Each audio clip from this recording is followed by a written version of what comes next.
Olá, pessoal, muito bem-vindos à terceira edição da nossa entrevista do jornal O Parágrafo.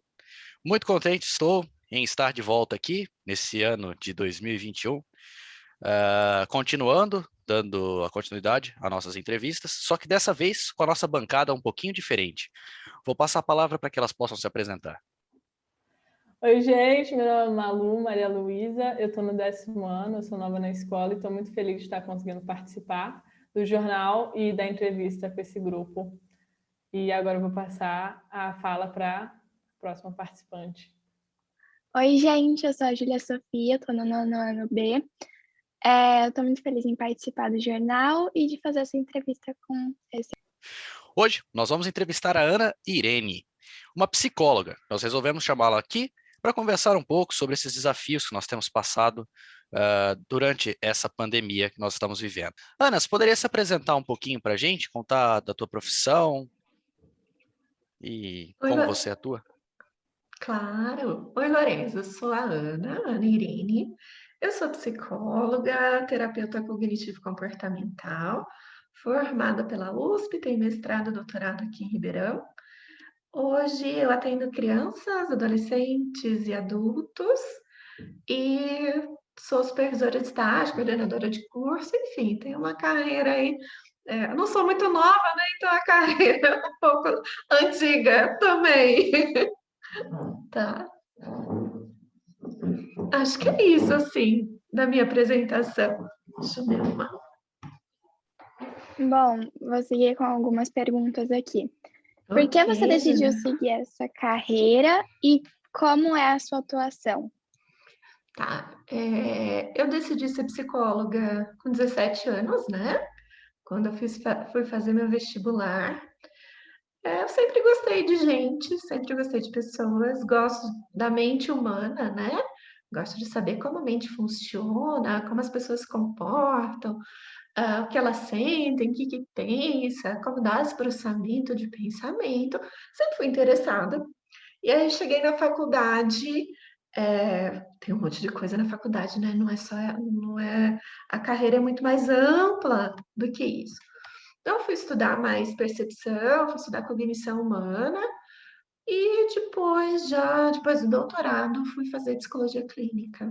Então, é uma carreira de graduação, mestrado, doutorado, e aí que eu fui para a clínica. Era isso?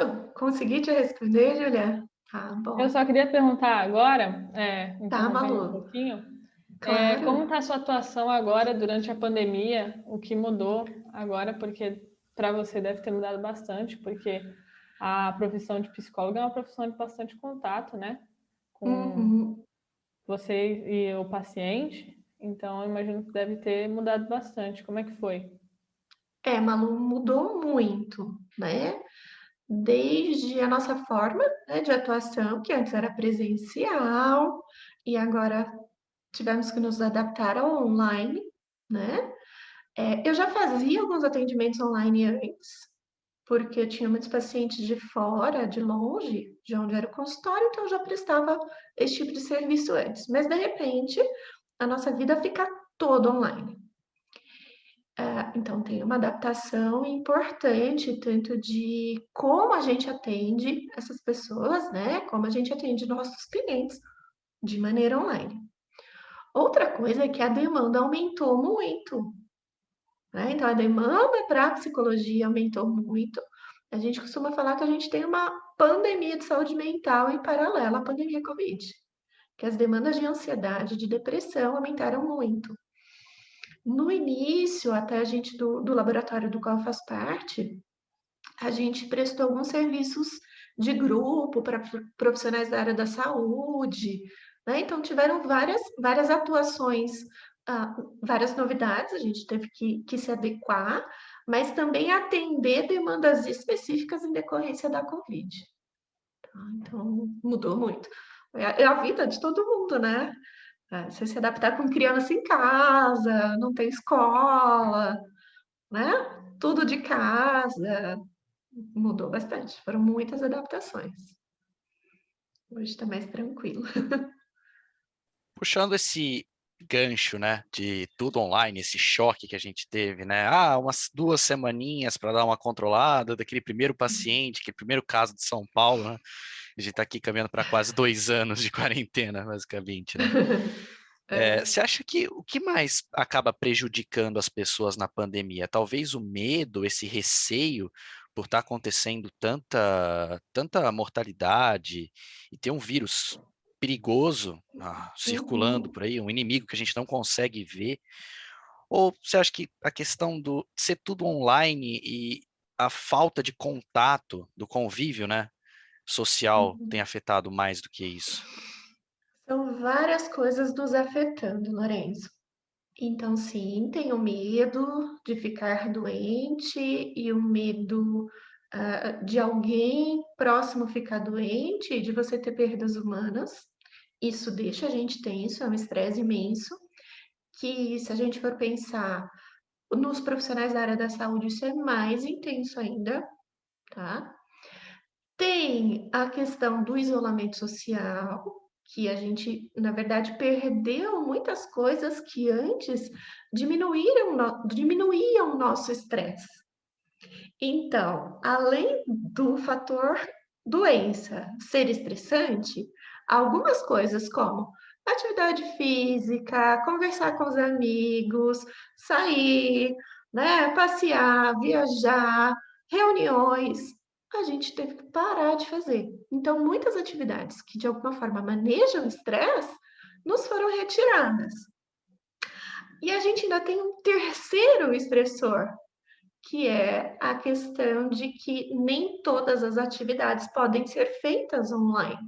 Então, muitas pessoas ficaram sem emprego, né? Então, a gente tem uma questão social que também é um estressor muito forte, que em decorrência tanto do isolamento, da necessidade de isolamento, quanto da severidade da doença, né, do vírus, acontece uma outra coisa que são as dificuldades sociais que a gente vem enfrentando agora. Então, são várias coisas ao mesmo tempo, são vários estressores na nossa vida. Então, não. E como você já está falando, está tudo estressando, mais estressado, a vida está mais estressada. Isso, Malu. Quais as mudanças que você mais percebeu nos jovens, principalmente, de antes e depois da pandemia, ou agora na pandemia, né? Olha, em decorrência desse estresse, né? Porque é isso, em decorrência do estresse e da dificuldade de manejo de estresse. A gente vê muitos sintomas, né, de depressão, de ansiedade e dificuldade de concentração, dificuldade de memória, dificuldade de aprendizagem, né? Todas as funções cognitivas, elas decaem quando a gente está muito estressado. Porque pensa, o estresse ativa o nosso sistema de sobrevivência. Então, eu vou recrutar todo o meu cérebro para sobreviver. Não vai sobrar, né, cognição para aprender coisas novas, para se fixar em leitura, né? Eu vou estar com o corpo estressado e todo ele recrutado para as questões de sobrevivência, né? Então, assim, nos jovens são essas dificuldades. E o isolamento social judiou muito de vocês, né? O isolamento social, então, acho que mais até do que o medo do vírus, porque a gente tem poucos dados de mortalidade, de severidade da doença com adolescentes, mas o isolamento social, que é necessário, judiou muito de vocês, né? Ter que assistir aula online, ninguém vê mais ninguém, não tem mais recreio, não tem atividade física, não tem. Tudo isso judiou bastante. E aí aumenta o estresse, aumenta sintoma de ansiedade e depressão. Você acredita que os jovens estão ficando mais tristes? Eu tô vendo isso que, sei lá, eu pelo menos eu parecia, expressava mais feliz quando eu estava ao ar livre, brincava com as pessoas, e parece que tá decaindo assim, e ficando mais triste. A gente está lutando Eu acredito que está todo mundo lutando para que isso não aconteça, mas você acredita que está tendo essa situação? Olha, a gente tem uma questão que na adolescência tudo já é mais intenso, tá? Então, quando tá triste, tá muito triste. Quando tá feliz, tá imensamente feliz, né? Quando tá ansioso, tá muito ansioso. Então, tem uma coisa que é da própria adolescência, que são essas mudanças de emoção e essa intensidade de emoção. Agora, todos nós, não só os jovens, quando a gente não tem mais essa oportunidade, né? Ou diminuem as nossas oportunidades de interação social, a gente vai ficar mais triste. Não necessariamente vai entrar num quadro depressivo, mas a gente vai ficar mais triste porque nós somos seres sociais, nós gostamos de nos reunir, a gente gosta de conversar com os outros. Os jovens, né, os adolescentes, pré-adolescentes, estão num período de que a socialização é muito importante, se identifica com os pares, formação de identidade, e tudo isso é construído socialmente. Então, eu acho que não é uma impressão, né? Não é não é uma impressão sua. Eu acredito que as pessoas estão, sim, mais borocochô, mais tristes, mais, falando assim, ai, tô precisando ver gente, tô precisando fazer coisas, quero minha vida de volta, não aguento mais isso, tá? Eu acho que é bem nesse sentido, viu, Malu? E você Ana, acha que os pais estão lidando bem com essas novas dificuldades dos adolescentes? Olha, Júlia, os pais estão tão estressados quanto os adolescentes, tá? Os pais estão tendo que ir trabalhar em casa, com a porta fechada, ou os que saem para trabalhar, correndo o risco de ficar doente e trazer, ah, de certa forma, doença para a própria família. Então, os pais estão igualmente estressados e com dificuldades pessoais e profissionais, tá? É, muitos têm que agora ser coadjuvante, né, da educação, então tem que ser professor também. Eles assumiram muitos papéis que antes não tinham, né? Então, o estresse para os pais tá pesado também, não é só para os adolescentes, não. Para os pais, para as crianças, para todo mundo está bem pesado. Se eles estão lidando bem, muitos estão buscando ajuda, né? E isso é um sinal de que eles conseguem resolver problema, conseguem orientação, mas muitos estão extremamente ansiosos, extremamente estressados, porque tem que assistir aula junto com a criança, né? Depois tem que ajudar na tarefa, depois tem que dar conta da criança em casa o dia inteiro, do adolescente em casa o dia inteiro, que quer sair, mas não pode sair porque é perigoso, né? Não, tá bem pesado. existe alguma coisa que os pais ou até mesmo os filhos podem fazer para ajudar a dar uma quebrada nesse ambiente que acaba ficando meio pesado em casa? Olha, Lorenzo, a gente sempre pensa que as atividades que vão promover melhora da comunicação e da interação interpessoal, tá? Então, tudo que a gente investir na interação pais e filhos vai nos ajudar. Além disso, né, de participar mais dessa vida, até da vida de lazer dos filhos, tá? Então, planejar atividade de lazer, então, tá, vocês gostam de jogar videogame? Tá, vamos lá jogar videogame. Vamos fazer um grande ah, jogo em rede com os amigos, com os pais, vamos brincar junto também para liberar esse estresse de todo mundo. Além disso, né, dessas práticas de lazer, das práticas de atividade física em casa, ou até pegar a bicicleta, vai fazer uma trilha no lugar que não tem ninguém, né? São atividades que podem ser feitas em segurança na pandemia. As atividades de meditação e yoga ajudam muito, tá? Então, são duas atividades que reduzem estresse, que dão para fazer dentro de casa.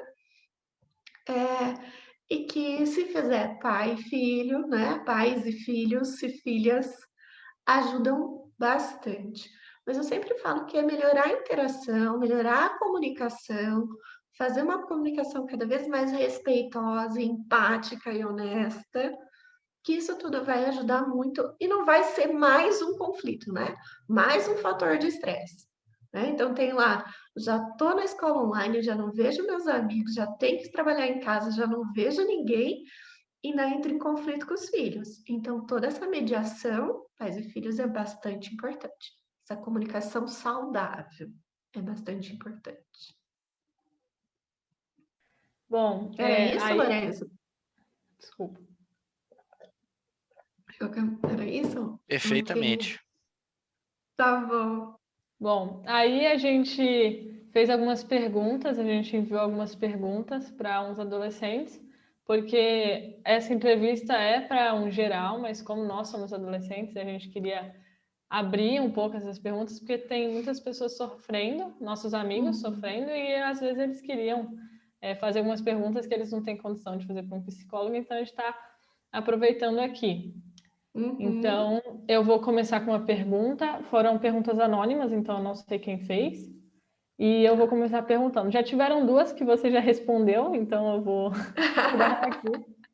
Mas é assim. Posso falar, gente? Ou alguém quer Pode falar? só, lembrando que é interessante a gente comentar também que às vezes alguém compartilhou um sentimento, algo que sente, né? Aqui com a gente, que às vezes o outro nem sabia que sentia e pode acabar se identificando, né? Então, achei muito interessante essa abertura e quem colaborou com a gente enviando as perguntas. Muito obrigado mesmo. Gostaríamos de agradecer, que ajuda bastante. Bom, a primeira pergunta: é normal a ansiedade aumentar muito e, consequentemente, se afastar de alguns amigos por paranoias? Bom, é uma pergunta que, assim, eu precisava entender melhor o que são paranoias, né? Mas vamos lá. Quando a gente está muito ansioso, a gente vai entrar naquele modo de medo, né? Então, a gente vai ficar com medo de tudo. Então, algumas pessoas podem se afastar de todo mundo e até não conseguir sair de casa, não conseguir fazer algumas tarefas que antes conseguia fazer normalmente, né? Se isso acontecer, né? Se a ansiedade chegar num ponto em que você acaba deixando de fazer atividades que antes eram bacanas, que te faziam bem, você se afastar das pessoas que são fontes de apoio. Eu acho que está na hora de procurar uma ajuda. A primeira ajuda é sempre com os pais, tá? Conversar abertamente do que está acontecendo e talvez buscar uma ajuda de profissional, tanto psicólogo, às vezes até precisa de psiquiatra, mas sempre buscar ajuda. Então, se está acontecendo, de estar tão ansioso a ponto de não estar conseguindo fazer coisas que antes fazia, não precisa sofrer sozinho, tá? Compartilha disso e busca uma ajuda. De paranoia, eu fico pensando assim, se fica todo perceptório, né? Fica pensando, se isso acontecer, se isso aquilo acontecer, se aquilo acontecer. Isso é muito sofrimento, né? Então, realmente não precisa ficar com isso para a pessoa. Pode buscar ajuda para lidar com essa ansiedade toda, com essas paranoias e ter uma qualidade de vida mais legal. Entendi. Agora alguém lê a próxima pergunta? Já que alguém consegue ler, Júlia ou Lorenzo? Vou ler. Por que sinto um vazio tão grande quando estou no meu quarto e não tenho ninguém para conversar? Bom, essa é uma pergunta bastante complexa de se responder, viu, Júlia? Como eu disse, a adolescência é uma etapa da vida de tudo muito intenso. Então, quando eu tô triste, eu tô muito triste, né? E aí chora, e na mesma hora já não tá mais triste, tá rindo. E todas essas nuances de emoção, elas são naturais da adolescência. O que precisa avaliar? Se isso, a frequência, então se isso está acontecendo muitas vezes durante a semana, se fica muito tempo no quarto, sentindo esse vazio, tá? Se for muito frequente e por muito tempo, isso merece cuidados, tá? A gente não precisa dar conta dessas emoções desagradáveis sozinho, tá? Então, não é da adolescência sentir vazio durante muito tempo, muitas vezes por semana. Isso pode ser sintoma, tá? Isso pode ser algo que merece cuidado e precisa ser avaliado com cuidado, tá? Então, se é normal, depende, mas eu acho que pode buscar pode buscar uma ajuda, tá? Tem uma pergunta que é: quais foram os sintomas que mais apareceram e aumentaram durante a pandemia? Malu, durante a pandemia, fator estresse, né? Então, todo mundo muito com fator estresse. E às vezes o estresse, como ele é recorrente, como diz o Lourenço, já estamos aí encaminhando para 1 ano e meio de pandemia, né? Quase 2 anos. Estresse recorrente pode ter outros sintomas em decorrência de, né? Então, a gente tem aumento considerável de depressão, né? Depressão grave e ansiedade. Tudo em decorrência do estresse que a gente está vivendo. Todos esses que eu falei, né? Tanto social, econômico, de isolamento e da própria doença. O medo da doença, o fiquei doente, tive perdas na família, entes queridos, não tive possibilidade de me despedir desses entes queridos, tudo isso é muito pesado, tudo isso é muito estressante, tá? E aí a gente pode entrar num ciclo de depressão, ansiedade, tá? Depressão grave, às vezes. Tem uma outra pergunta aqui que eu achei bem interessante, que é bem atual, inclusive. O nosso colega aqui perguntou o seguinte: quais as estratégias os jovens podem usar para manter o foco com os compromissos escolares e pessoais, diante das ansiedades e angústias, muitas vezes geradas pela pandemia, e em uma fase como a adolescência? Tá. É uma pergunta muito boa, né? Como é que a gente pode, apesar disso tudo, ainda assim render, né? Autocuidado, tá? Cuidando da gente mesmo. Como é que a gente cuida da gente mesmo? Então, desde garantir atividades que são relaxantes e prazerosas durante o dia, né? Fazer atividade física na medida do possível, cuidar da alimentação, diminuir todos os estressores à medida do possível, diminuir exposição a telas, diminuir tempo de redes sociais, né? Cuidar mais de si mesmo, tanto do corpo quanto da mente. E, se possível, né, fazer aquelas práticas que eu te falei, práticas de meditação, ser mais gentil com a gente mesmo, né? Não ficar se exigindo tanto, se cobrando tanto, criticando tanto. Isso tudo diminui o estresse interno, melhora a nossa qualidade de vida, e aí libera recurso cognitivo para que a gente consiga prestar atenção, memorizar, estudar, dar conta da vida toda, né? Da vida acadêmica. Né? Mas as dicas são essas. Autocuidado, tá? Precisa de muito autocuidado. E, se for o caso, fazer terapia. Você acabou falando umas coisas aqui que me abriram para mais duas perguntas, se meus colegas me permitirem. Se eu puder Lourenço, tá bom. fazer aqui. Legal. Fica à vontade, É porque Lô. é realmente bastante coisa. O pessoal de casa realmente participou e me surgiu uma outra coisa aqui que eu fiquei muito curioso, gostaria de perguntar. Uma outra do pessoal de casa que você acabou citando, como as redes sociais podem afetar na nossa saúde mental? As redes sociais podem afetar muito a nossa saúde mental. Vamos lá. Por quê? Porque elas criam um padrão de comparação que elas não são realistas, tá? Além disso, as redes sociais, então, além disso, né? Então, cria um padrão de comparação, as pessoas estão sempre de vida linda, né? Ah, fazendo coisas maravilhosas nas redes sociais, né? Então, a rede social mostra aquilo que a gente gostaria que o outro soubesse e como a gente gostaria que o outro nos visse, tá? Só que não é real, é uma parte da minha vida. Então, cria um padrão muito, inclusive, que eu acho que não dá para atingir, né? A vida da rede social é a vida de margarina, é a vida do comercial de margarina. A nossa vida não é assim, tá? A nossa vida é bem diferente.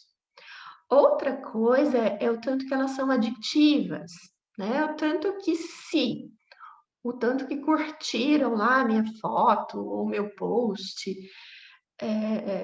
Se isso for relevado, o quanto que eu tenho valor como pessoa, isso também vai criar sérios problemas mentais, tá?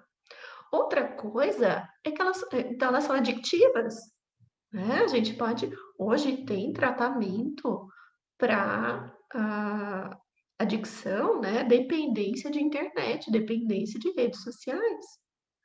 Então a gente passa muito tempo, né, nas redes sociais. Isso causa um prejuízo imenso na vida a ponto de precisar de intervenção. E ela é tão adictiva quanto drogas, quanto álcool. Tá? Então, assim, o impacto das redes sociais, não que elas não sejam bacanas, tá? Elas aproximam pessoas, são possibilidade de conversa, mas como tudo, tem que ter um limite, tá? Não, ela tem um impacto emocional importante se a gente não se colocar limites, Lourenço. Tá dando para comparar as redes sociais com drogas hoje em dia? A gente tem tratado dependência de internet, né? Como se trata dependência química. Tá? Tem vários estudos, não entrou no nosso manual de diagnóstico de transtornos mentais, mas muitas pessoas são sim adictas viciadas, né, em tecnologias. E aí trata igualzinho dependência de drogas. Me surgiu uma Mas, sei lá. questão, oh, perdão, Bora lá. Não, bora lá, Lourenço. me surgiu uma questão que também é uma coisa muito atual, que eu tenho conversado com algumas pessoas da área, da pedagogia, com alguns professores e, Uhum, enfim, de escolas e de cursinhos, de diversas redes públicas e privadas. E tem uhum, um debate muito grande, gerando muita discordância entre pais, alunos e professores sobre essa questão do tempo que os alunos passam na tela. Você acha que uhum. deveria ter uma redução? As escolas seria melhor se elas incentivassem mais atitudes fora do computador? E você acha que isso pode, o tempo de muito uso, mesmo sendo aula, pode colaborar para uma maior dependência dos eletrônicos? A gente tem hoje alguns dados, né? Então, primeiro, a Associação Americana de Pediatria orienta que criança até 2 anos de idade não utilize nenhum tipo de tela, porque o cérebro delas está num período de formação que as telas são altamente nocivas e que sim, elas estariam perdendo outras possibilidades de desenvolvimento se elas ficassem na tela. Então vamos lá, até 2 anos, pré-pandemia, não se indicava a tela, né? Se olhava muito do tanto que elas são nocivas. A gente tem também, e aí tanto jovens, crianças, adultos, quanto maior o número de tela, o número de horas de tela, maior a probabilidade dessa pessoa desenvolver depressão. tá? Com a pandemia, aumentou muito as horas de tela, né?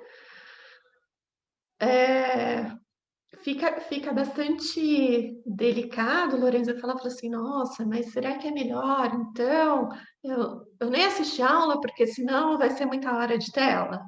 A gente, tudo tem um custo-benefício, tá? Então, o que que é importante para aquela faixa etária? O que que é importante para aquele desenvolvimento? Para aquela etapa do desenvolvimento? O que que a gente está interessado em passar para aquela criança, para aquele adolescente, para aquele adulto? E fazer as coisas com ponderação, tá? Claro que se for misto, se houver essa possibilidade de reduzir o tempo de tela e colocar mais a gente para fazer atividades de forma concreta, melhor, tá? Mas em tempos de pandemia, a gente também precisa ter bom senso e falar assim, não, tá? Quais os nossos objetivos, quais as nossas metas e fazer um uso consciente das tecnologias, tá?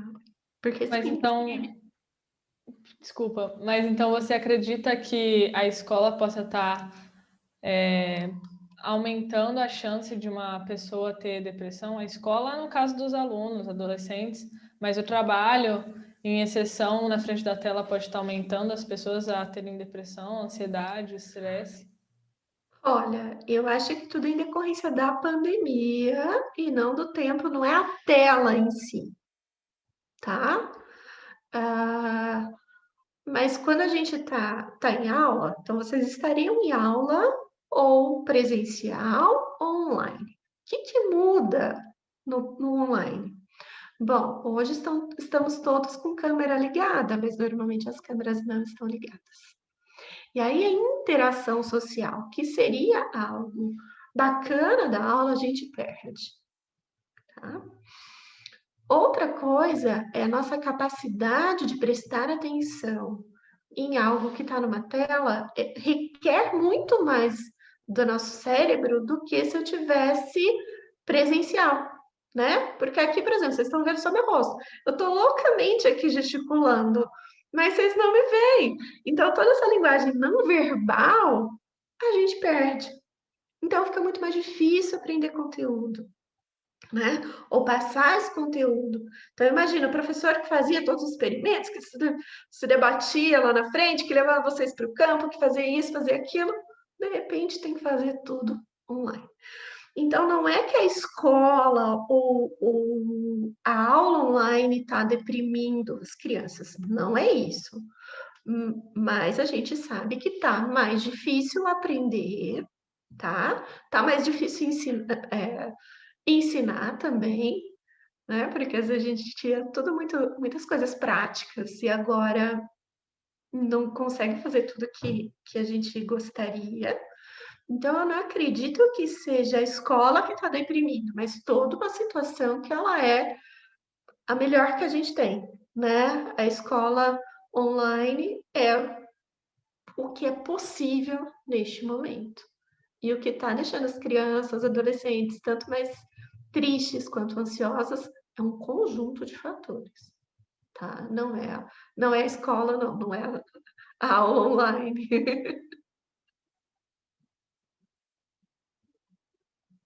Lorena, você quer falar mais alguma coisa?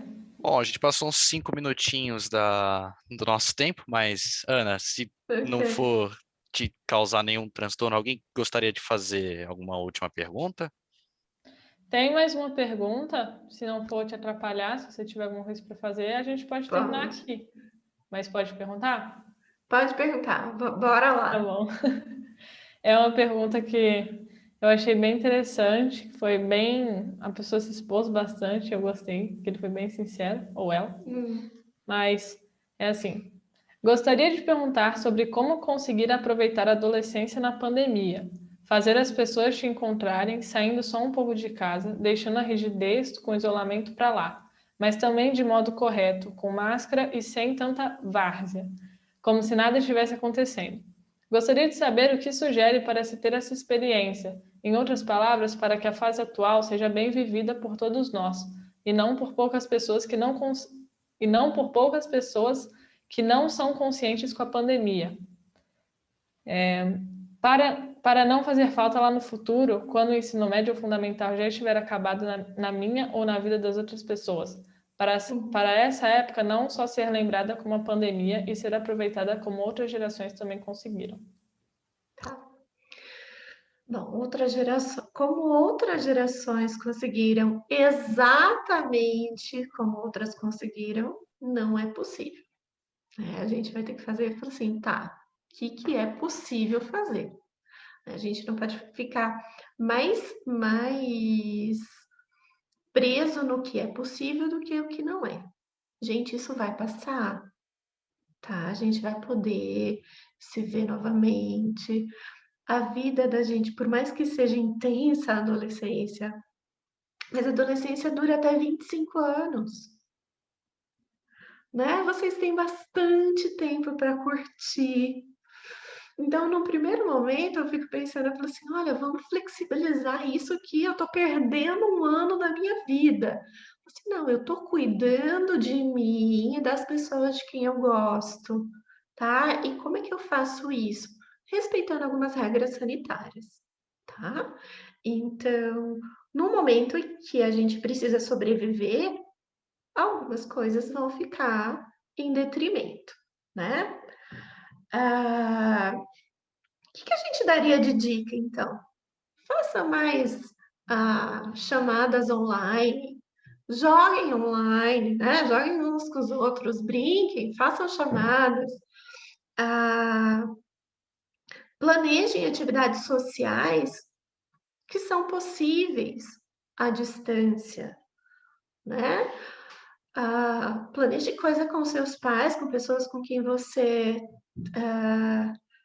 está em contato, né, para que seja possível algumas atividades, sim, de lazer, tá? Mas a gente realmente precisa tomar cuidado, né? Então, assim, vai com seu pai numa cachoeira, vai fazer uma trilha de bicicleta, né? Passear em lugares abertos com máscara, isso sim, parece que é seguro. Então, veja o que é seguro e dentro do que é seguro, o que te interessa e dentro do que interessa, o que dá para fazer, né? Então, o que os seus pais permitem, se dá para conviver com mais um amigo, porque cada amigo que a gente convive é uma casa a mais que a gente interage, né?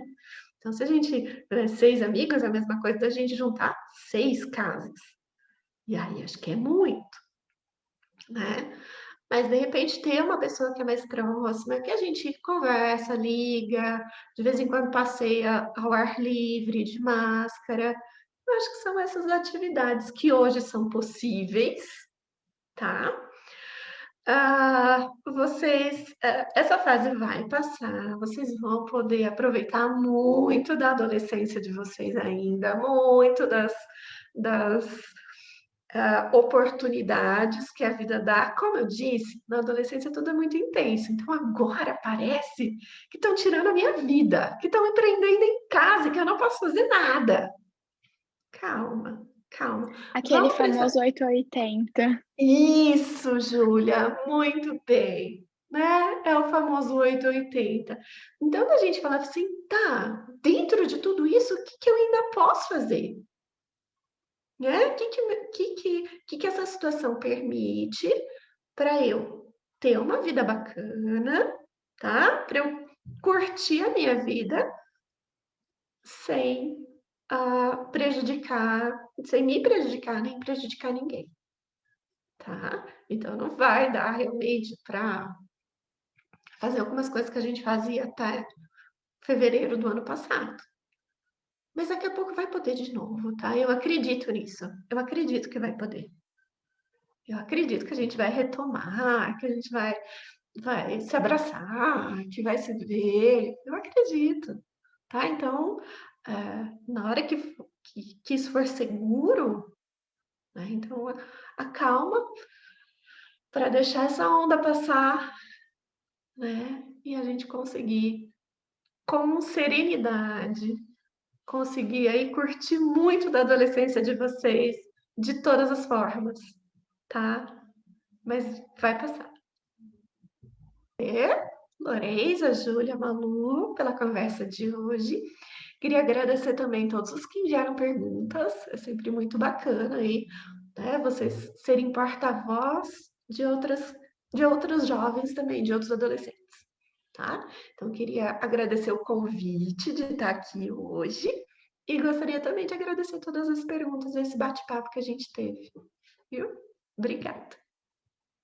Obrigada eu. Obrigada por aceitar o convite, né? Obrigada por responder todas as perguntas abertamente. Obrigada a todo mundo que mandou. E eu acho que é isso. Queria agradecer também, Ana. Muito obrigado por disponibilizar o tempo. Desculpa a gente segurar um pouco mais, que vamos passando 15 minutos do nosso horário, que eu acho que a gente havia Nossa, é verdade. combinado. Mas obrigado mesmo. Era assim, acho que é uma da história do nosso jornal, não é tão longa, mas a gente já tem uma certa história, né? Acho que foi uma das entrevistas mais aguardadas por todos. E mais assim, o Olha pessoal ficou só. mais ansioso para a estreia. Espero corresponder às expectativas. Estou aberta para futuras conversas, tá? Gente, respira, né? Força que vai dar certo. Tá? Certinho? Obrigada. Então tá. Beijo para vocês. Até mais. Tchau, Tchau, tchau, tchau. muito obrigada. A Até, gente não vai tchau. sair agora porque a gente vai encerrar aqui, mas Tá muito bom. obrigada, viu? Obrigada a vocês. Tchau, tchau, Beijo. boa Tchau, noite. tchau.